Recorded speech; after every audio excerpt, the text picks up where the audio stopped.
So good afternoon, everyone. I'm delighted to invite you all to this panel presentations. Actually, we're going to have a mixture of a panel and some presentations on the topic of AI. Something that's new, something that's now, but also something that's interesting for publishing. My name is Neil Hoskins, and I've been working as a consultant in the fair for over 10 years. And I think it's interesting when I look back to my time here in Bologna and what's changed and what's stayed the same. I think if we look back to around 2012, 2013, with the emergence of touchscreens and other media, there was lots of interest in putting books onto those screens. But I think what has happened over time, that conversation has changed and the book has remained the same, mainly on paper. But I would say the delivery of the book has changed dramatically, and the uses of technology and promotion via various medias have come into the markets. I'm delighted to have a panel of 4 speakers here from all over the world. So there's Ashley Gordon, who's the Publishing Market Development Manager for PageWise Industrial Division of HP Computers. Sebastian Werner, who is the CEO of Wonders and Wolkenlänger from Germany. Sam Habibi Minelli, who's responsible for international partnerships and digital publishing from Grupo Meta, who also have made the wonderful app that you may have used during the fair. And last but not least, Saoirse Sadek, who's from Shimmer, and she's the founder and chief product officer. So we only have 50 minutes, and you don't want to hear from me anymore, but we'll have 4 short presentations and then hopefully some time for questions and a little bit of discussion. So I'll hand over now to Ashley. Thank you. Ciao. I'm Ashley Gordon, and I work at the convergence of print, production, and technology with HP and publishers and book printers. So quick question. Who among you is an author? Raise your hand. Right there. Author, illustrator. If you publisher, lots, wonderful. And how many of you are involved in the production, the physical production of your products? Very few. Sales and marketing? A little. Okay, so that helps us to know to whom we are speaking. So I am on this panel as the resident troglodyte. That would mean I did not use AI for any of the generation of either images or the content. I gave it a shot and gave up. So this is just a plain old human's take on print and production and AI. So here is, in my 27 years of being in the industry, what I've seen most of us do. We print and we pray. We hope that we have the right number of books in the right place for the people that actually want to buy them. Now, there is some data that we have had at our disposal. We have pre-orders, but when you're printing in January for a book that has a pub date in October, and when you have retailers who are increasingly delaying those pre-orders until closer and closer to that pub date, using those pre-orders gets more difficult. You may have your marketing campaign. You know who you think you'll be talking to, you know where you think you'll be talking and what audiences and what communities, but that's a hope that you're going to get to the right people. So it has always been an art in picking the right books and knowing how many to print and who to print them with, and even now where to print them, because if you print them in China, they might not make that slow boat back in time if they get caught up in a war in the Red Sea, or possibly stuck in a canal that doesn't have enough water. So where to print has also become as important as how much to print and when. So what if we have the possibilities? Again, I took this picture. I live in a place that's on the trajectory of the monarch migration from Canada to Mexico. So they have a map. Monarchs have a map, and they know exactly where to go and when and why. So what if we had a map? What if we were able to analyze data that told us what to print and when and where and how many. And we did that from real-time analysis of our readers' activities. We knew not only maybe what books they were looking at, what emails of ours they were opening, how many times they were clicking on a story about our books that we had placed, but what if we knew the conversations that were taking place? What if, for example, we had a book that was about Ukraine, but what people really wanted to know was about the impact of the war on, say, rivers and sustainability and the environment in Ukraine? Well, you had promoted some other part of your book, not that part. Well, once you know that that's what everybody's talking about, you can switch your marketing and you can make it about exactly what people are talking about. So you can tap into the real live opportunities that will reflect what your readers want to buy. And if it turns out that that real conversation is happening in Europe as opposed to US, but all of your books are in inventory in the US, well, then you can print in Europe within days of where your readers are. So the dream of AI from a production standpoint and an inventory management standpoint is to be able to have your books where you want them to be so that they are immediately available to the readers who actually want them. Now, stepping back a level, that can happen even in inventory management. So I won't steal any more of your marketing thunder because that's exactly what we'll hear about next. But what if it's just in inventory? What if you're able to take your own data?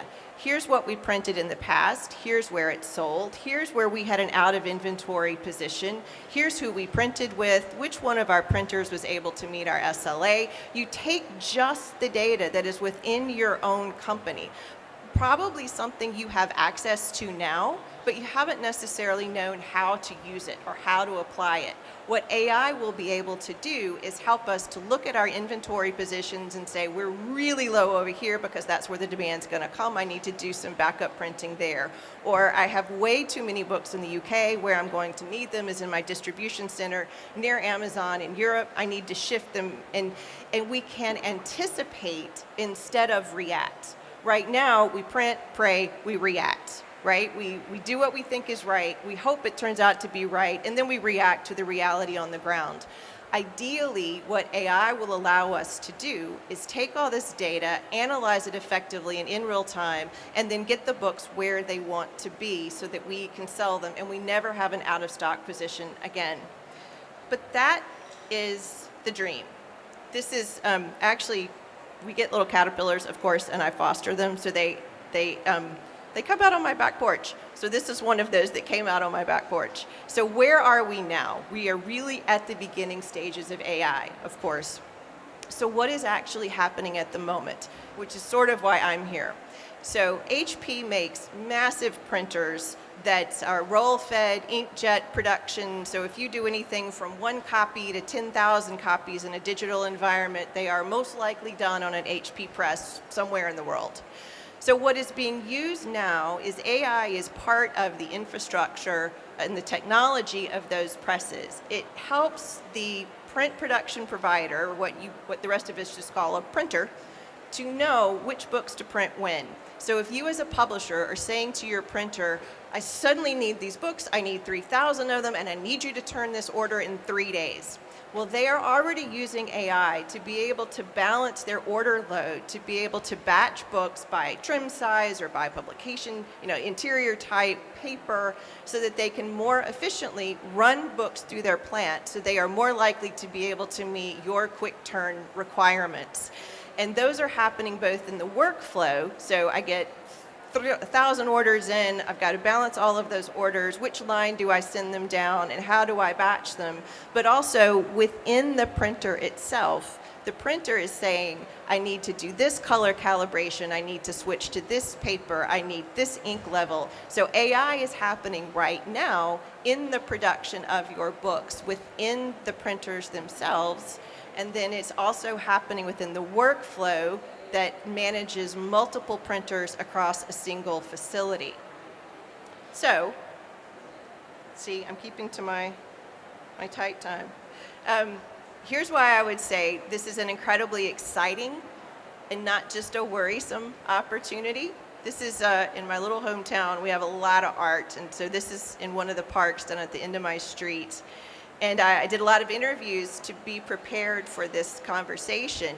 And one of the phrases that came out of these conversations was that art springs from empathy. What AI doesn't have is empathy. What we all have in our creation of art is empathy. And that is part of what helps us to know which books to publish and where to publish and where to print. So for AI in production, it is not a threat to any of us. It is a partner, it is a co-pilot. It is going to help us get more of our books where they need to be, in the hands of the people who need them. And sometimes it will be in places we would have never anticipated. Particularly with digital production, we have facilities in South Africa. We have publishers who use digital in the Caribbean on individual islands that are now getting educational content that they never would have been able to get before in real time. So what AI is going to help us do is bridge the current technologies to our own instincts and help us to meet and fulfill our goals of getting our books exactly where they need to be to the readers that need to have them. So, thank you. Thank you. So we're now going to pass the baton on to Saoirse, and I think there's a microphone there you can use down there. But welcome, Saoirse, and thank you. Hello. That was weird. Hello, everyone. I'm Saoirse. So I am the Chief Product Officer at a company called Shimmer. And essentially, I'm going to tell you a little bit about what Shimmer does so that you have context of why I might have any idea what I'm talking about. And then we're going to talk about how you can use AI to get the best help in your marketing for your books. So we started Shimmer because we found that 95% of books don't actually get advertising marketing support. It's too expensive to get people to do it, and so there are just an enormous amount of books sitting there going unpromoted and unhelped and unable to find the audience that will really, really appreciate that book for what it is. So,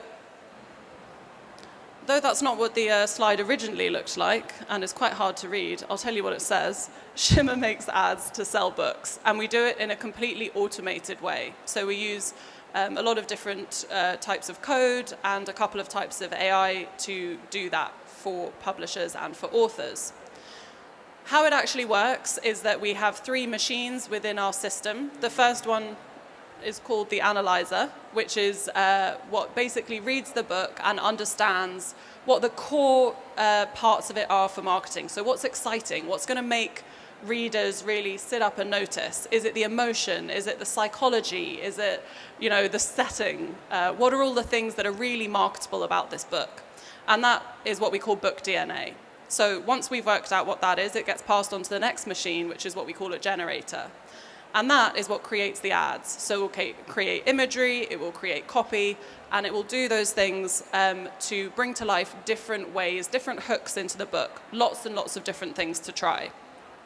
That then will get passed on to the final machine, which says, right, I get it, I get what this book's about, I get the ads, I see what you've made, who should it go to?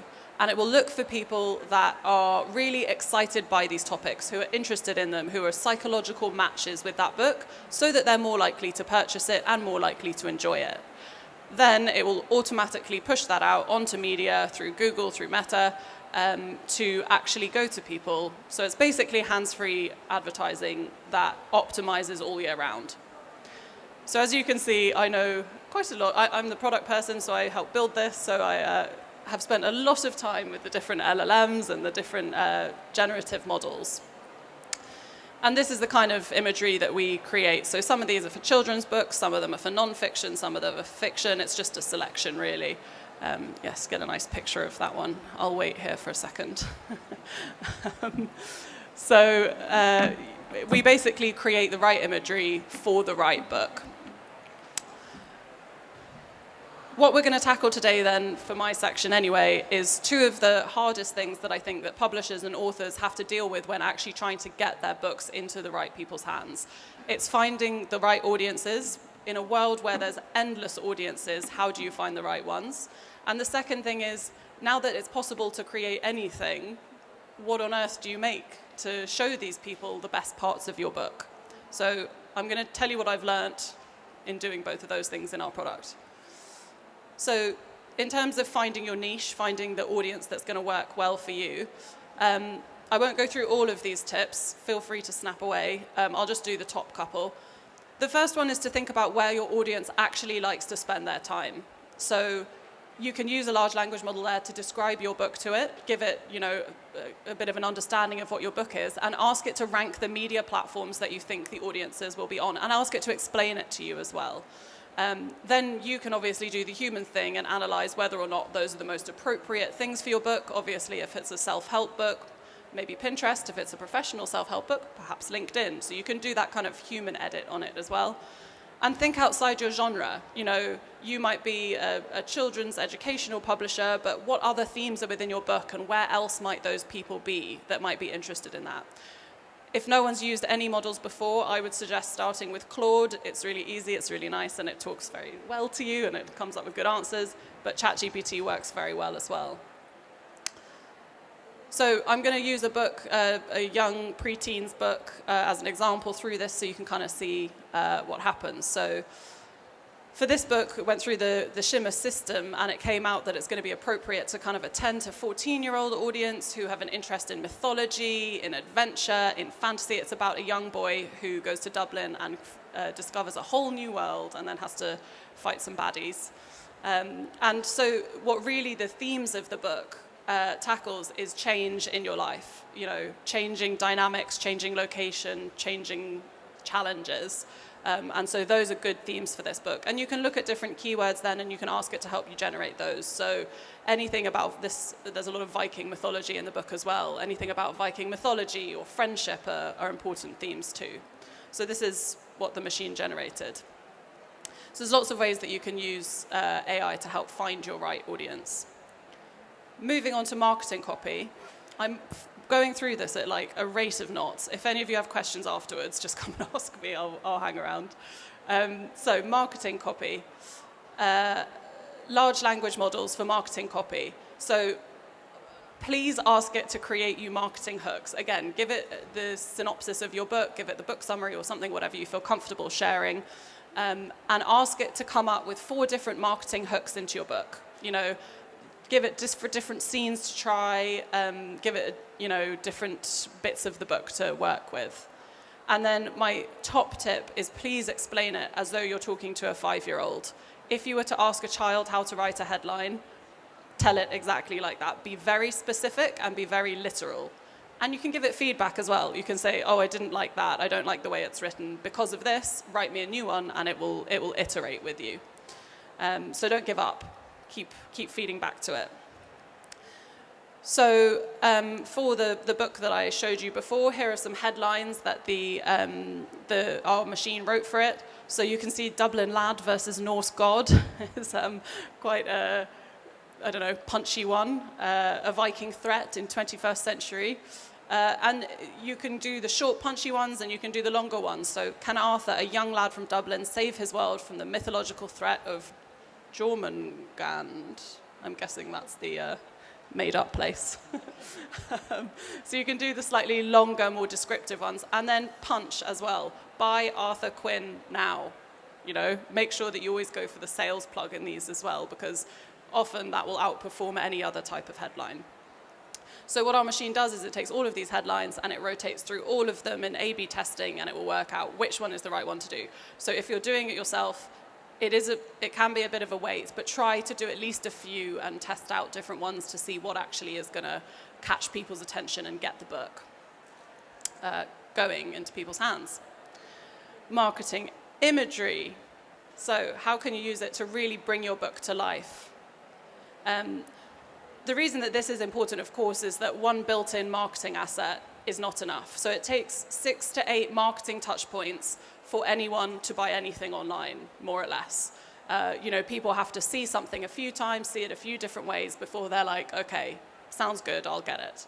So when you have one marketing asset, it's not enough to excite people enough to show them the depth of the book, to try different things. It might be one thing that gets them, so you've got to try a few different things. And emotional assets, in terms of my career has been in advertising and in developing products previously, emotional assets are what will beat everything else in terms of performance. If you can make your audience feel something, if you can excite them, if you can scare them, if you can, just make them feel, they are more likely to click and they are more likely to buy. So, does anyone know Peter Rabbit? The book? Yeah, everyone.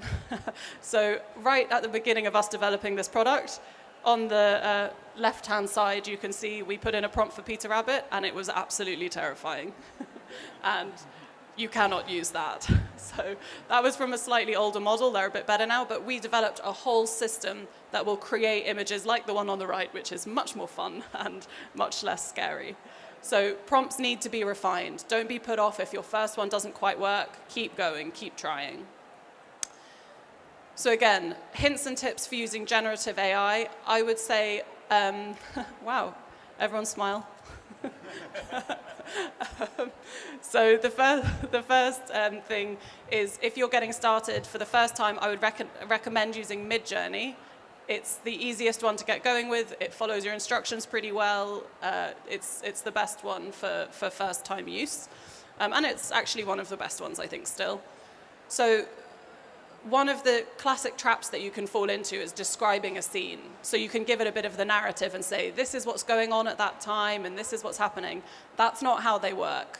Imagine that you're describing a photo. You have a photo in your mind of what you want. Describe specifically what's in the photo, because again, it's really literal. It's going to do exactly what you tell it to do. Unless, of course, you're up for an adventure, in which case, give it something very broad and see what happens. Sometimes it can be magical. But if you want specifics, be specific. And then the other thing is, choose a different selection of scenes to bring to life. If there's a romantic scene, do a romance one. If there's a friendship one, do a friendship one. Give it a breadth of different things to try, because there's a diversity of perspectives within the book that will appeal to different people. And then the final tip is, put the most important thing in the scene first. So if you're trying to create an image and there's one thing, like the hero's face, put the hero's face first. It pays most attention to the thing at the beginning of the prompt. Right. What's coming next? There we go. So this is the book that we're looking at, the teenage boy in Dublin, and this is him going on his Nordic Norse adventure. So this is some examples of what the machine came out with for us. Thank you. So I'm around all day if any of you have any questions, and everyone always feels embarrassed to ask about AI. There's no such thing as a silly question. It's all new for everyone, so feel free to ask anything and I'll do my best. Thank you, that's great. Very informative. So now we're passing the microphone over to Sam. Thanks, Sam.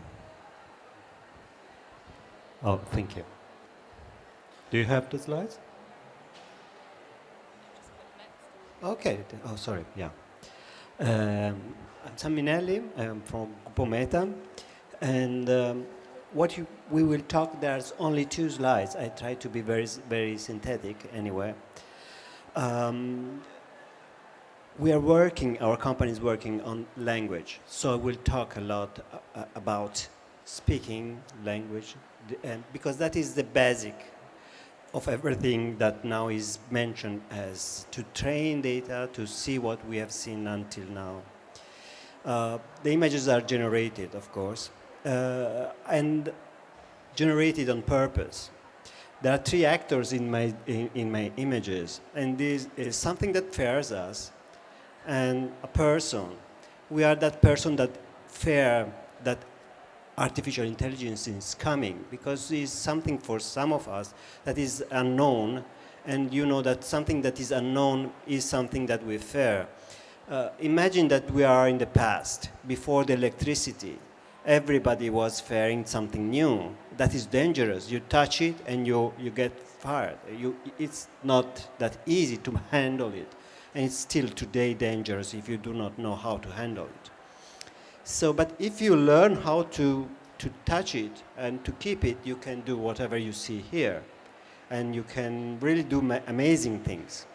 So the octopus here is the actor that we are fearing. But what is the key from your perspective? What is the key? The key is the language, because humanity is where we are is thanks to language. We transmit all our knowledge through language, and we understand each other through language.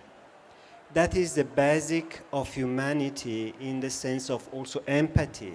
We transmit our emotions not just from our face, because we could misunderstand each other, but through language we reinforce our emotions and what we think of. Language is how we transmit to through generations our knowledge. Homeros, Seneca, all the old we know thanks to what they have written, transmitted to us.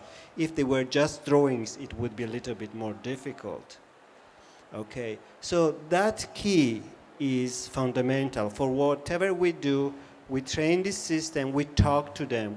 You have seen, we need language. So nowadays, humanistics, philosophers, are probably the top job that will come on. Because if you know how to handle that, you know how to handle whatever is around that. So current fears are, if you go on it and you can check that artificial intelligence generates hallucinations. That's true, because it has been trained with lots of data, and that data was not controlled by quality and whatever, and it generates. It's a predictive machine. Like when you dream in the night, sometimes it's nightmare. We too generate hallucinations. It's inside ourselves. This is a replica of the neural behavior, and it is doing exactly the same. It's a predictive machine, and so is the human person. All animals are predictive. If I let this fall, you know where it is going to fall, because we are predictive. And this is the same. So that key is fundamental for us. It's not just something that we can avoid thinking of. So that is the route on which we have to work. And some limits of this technology are limits that we can improve. Hallucinations can be stopped in some way. The biases, the stereotypes that this system have can be put apart in the long term. Some others are more tricky. Some others, it's good that we fear them, okay? Because language, if something takes the power of the language, it has the power of our key. And if we do not own that key anymore, we do not have that power anymore. So there are aspects that we can work on. So these two guys, the octopus trying to take that key, it's like the chimpanzee in the in the literature, and the humankind that is not aware perfectly of this real power that is language. We invented it. It was not in our availability when the human being arrived on the world and we started finding food. That was not one of our tools. Our tools were just take and eat or escape if you are going to be eaten. Language is the first most important invention that we have. So that is the most valuable thing that we have to take care of. And there are other fears that relate to copyright. I want to touch some fears of the publishers, as the majority are publishers and creative authors. Publishers, we fear that the copyright, there is a flood of images that come on the ground, and we can do it by one click. Is that something that makes market? Well, okay, if I, as publisher, can generate images, everybody else can do that. So I could get out of the market. Should I invest a lot of artificial intelligence? Nowadays, this room is full because you are aware that something is arriving. Last year, nobody was in my room, and it was last year. And in 1 year, you see that many things change. Same for authors who have real concerns about copyright. Now, all the publishers are reflecting on the fact that they should put an information in the contracts for the authors that picture, that creative work could go into train that in the artificial intelligence. And that artificial intelligence can recreate something very similar to that author. So this point is not something completely solved today. It's something that we have to talk it together, all together. It's not a problem of content owners, publishers, but also technology providers. That is something that we have to talk about it very well. So, oops, and this is the second slide, and I'm going to close. There are ways in which we can use this system, because artificial intelligence is not only one. There are large language models, there are many other models and important things. But what is important for all of us is that we can get it and use it as really as a new electricity. I bring you back again in the past. Let's go back in 1810. There was not photography. It didn't exist at that time. And there were only artists. There were printers, but everything was made by hand. When photography arrived, everyone was fearing it. If you go and look at the magazines and papers of that ages, you will see that photography was the enemy of artists, of many other people, because it was taking the soul of the people. There was something that the painters thought it would change their life. In fact, they still exist today, the painters. The sculptors still exist today. But they have been able to use this power, this fire, for making new things and being even better in their works. So I'm encouraging you to take it as a fire in a good way for your work. And so in the publishing sector, that is a workflow. Publishers have a huge amount of content that they can use and train data. Take into account that whatever you tell to this system, they learn from it, okay? So if you use an external system, something that is not your own, it will train your data and use it whatever, okay? That is a risk. So if you train something external, artificial intelligence, you are giving away your knowledge, and that is something that you have to reflect on. But if you have your own system or something that is certified for you, that is something different. I'm not saying that you have to come to me. There are many other technology providers in the world. Wherever you are, there are very good ones. But take this issue as aspect. You collect it, you generate, for example, from that is workflow we have, synthesis, abstracts, things that for human is really elaborated work to do and considered low pay. That can be done automatically. Synthesis or abstracts or summaries are very important for the persons to understand what is the full book and have a vision. What we have seen just now is that you make a summary with a visual aspect. The same is a textual. And you can transform it in many other aspects. It was said empathy in the beginning. You can, as publisher, not only create a book that nowadays is a corridor. You open the first page and then there is a second page. You open the second page and it is a corridor of reading. Yes, multi-level, but it is a corridor.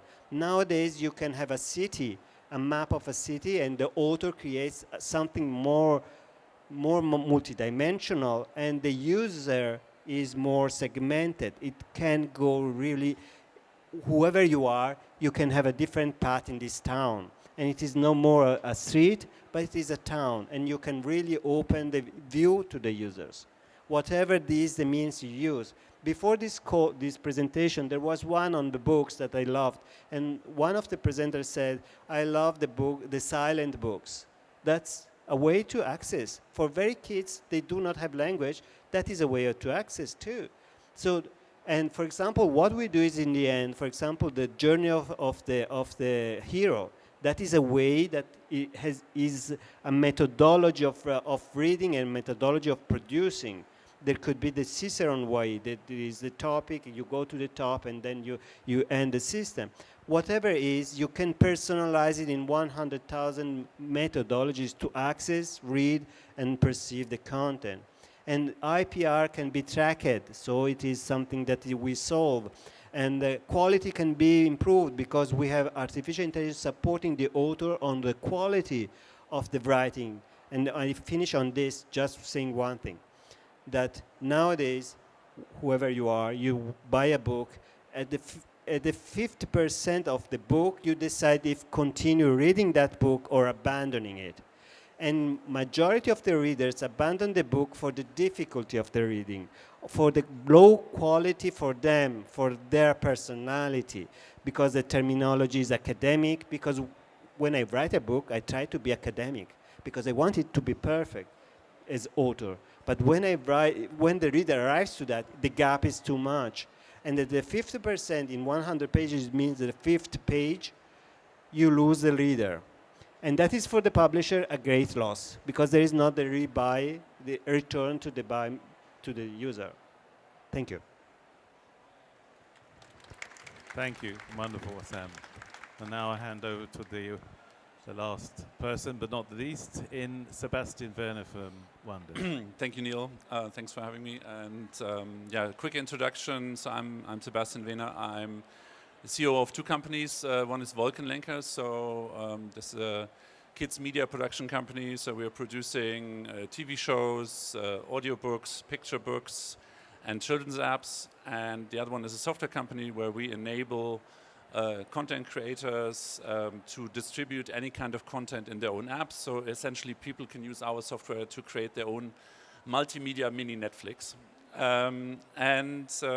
As was already said by Sam, language is what we're all starting with. So for me, it was in the beginning was the word, and I think that's quite fitting here also for a book fair. And I think that's what is also interesting in terms of these AI models. So I will talk about this topic now from the purview of content creation. And not every idea starts essentially with text, but most do. And which was really interesting to me yesterday in the talk of Axel Scheffler, who said, well, I'm quite removed from the production process. It's like magic for me, what they're doing there, right?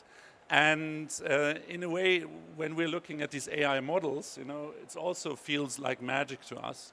But because we're now not dealing with, like in an animation production scenario with 100 people doing different things, but it's just our own computer, we can, in a playful way, explore all these avenues, right? And as an author, we can now put in text and create a plethora of media right at our fingertips and learn with it and interact with it. And I think there are several opportunities in that. And one, for example, is that all of a sudden, if I'm looking at it from the point of view as a TV producer, I see that like the lead time from someone writing a book and a TV series coming out is probably 5 years and more, right?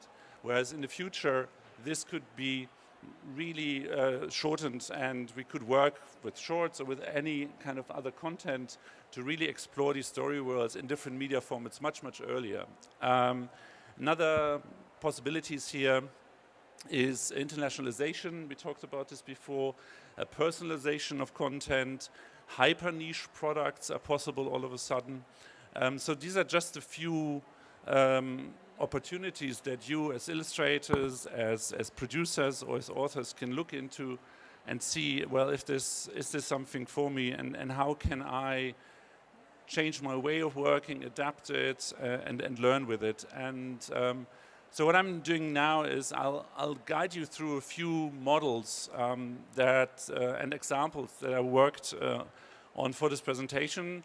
And it basically you'll see, okay, what's the model, what the software I used with, and everything here, and you'll see the prompt that has been used. And everything is unaltered. So it's not, as you said, basically what you have to do working with AI, put in a prompt, or it's not a beautiful image, do another one. So this is not really refined, because I want you to get an understanding of what's the very first thing that you get out of a model like that, right? So this is text-to-speech. And that's from Neil's description of our panel. And I just put in the first sentence of the description, and I hope we have audio. Join us for a fascinating panel discussion on the exciting intersection of artificial intelligence, AI, and publishing today. So this is 11 Labs. That's a text-to-speech model, and everything you heard is entirely artificially created. Then I'm not speaking Italian, so I hope all native speakers will forbid if it's a completely bogus translation. Again, I didn't edit anything. So I used the prompt, used a model called DeepL, which is a translation model, and then fed that into 11 Labs. Unitevi a noi per un'affascinante tavola rotonda sull'entusiasmante intersezione tra l'intelligenza artificiale, AI, e l'editoria di oggi. So there might be some mistakes in there. Yeah.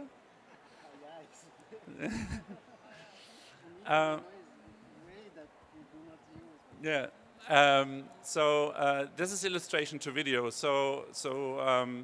Ashley, together with a publisher out of the UK, is publishing amazing picture books to Ukrainian children. And as a prototype, we used one of the illustrations and said, okay, can we basically create digital books out of that? And maybe also in terms of the use cases. So this text-to-speech synthesis, of course, would be a way, to say, like, can we have an audiobook relatively quickly from the existing book? And here it could be, okay, can we create an interactive book? Can we create something animated? And the model here was used is Runway ML, and we just fed the image to it.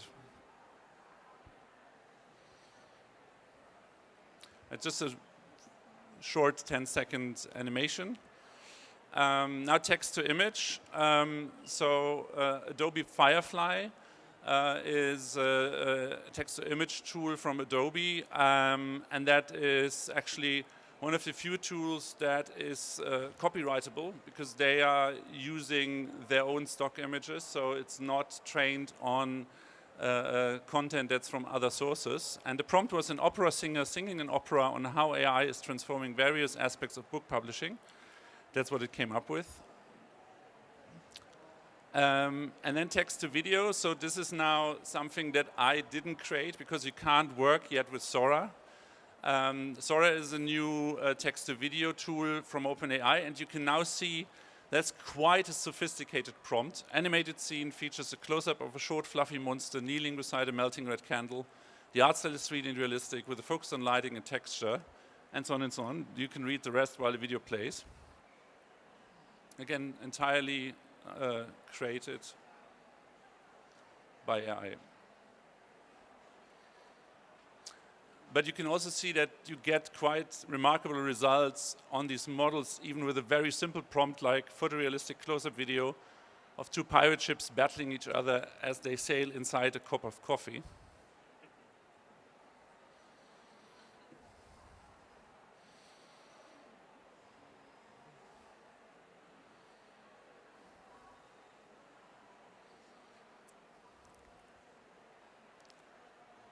And now the famous opera we talked about. So I asked Suno AI, which is creating music for you, to write an opera on our panel. In the realm of words and pages, a transformation unfolds. AI, a symphony of knowledge, its story yet untold. Books, once bound by paper, now infused with digital might. A new age dawns upon us, a revolution shining bright. This was actually me last night in the square in Bologna, really, after some wine. It wasn't AI, it was Neil. But speaking about Neil, so I took a picture of him yesterday while he was moderating another panel. And this is something that we're using actually because we have screenwriters in our team. So sometimes we take pictures of each other when we want to come up with characters descriptions.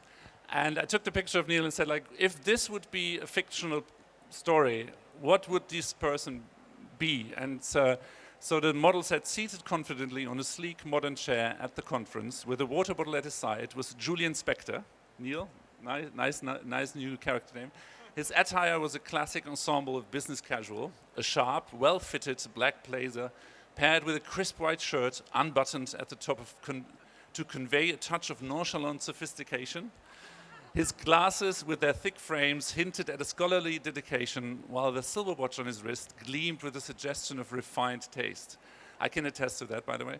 There was an air of thoughtful contemplation in his posture, one hand poised in mid-gesture, indicative of a man mid-discourse, perhaps sharing insights from his vast experience. his presence, a blend of intellectual prowess and approachable demeanor, commanded the room's attention, making him an influential figure in every narrative. I approve. And with this example, I give the floor back to you. Thank you. Thank you, Sebastian. There's probably no time for many questions, so I'm going to just try to summarize some of this. If there's one burning question that we might have in the audience, I think it's a comment to all the speakers to say thank you for some really good thoughts. And really, I've learned quite a lot, even in the short time we've had. So I'd like to say first thank you to our speakers who really came out with some insightful and interesting and nuanced ways for us all to look at it. And by the number of smartphones I saw taking pictures of us, I think they were doing a good job in providing an educational panel presentation. So can we just have a big round of applause for everyone here?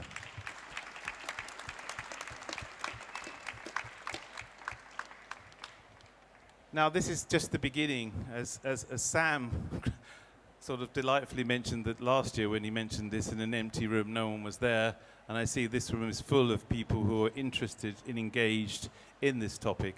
It's something that probably next year we will visit many times, perhaps on many panels.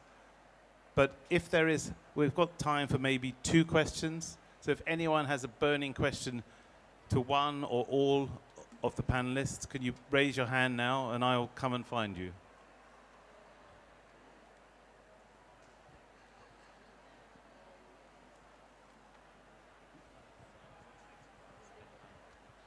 I suppose my question is for people who are more of an old soul, maybe more traditional, not as comfortable with digital literacy, how do we feel safe and secure that our artistic and literary capabilities are not apprehended or hijacked by technology that can decimate what we can do in 3 years' time in a few seconds?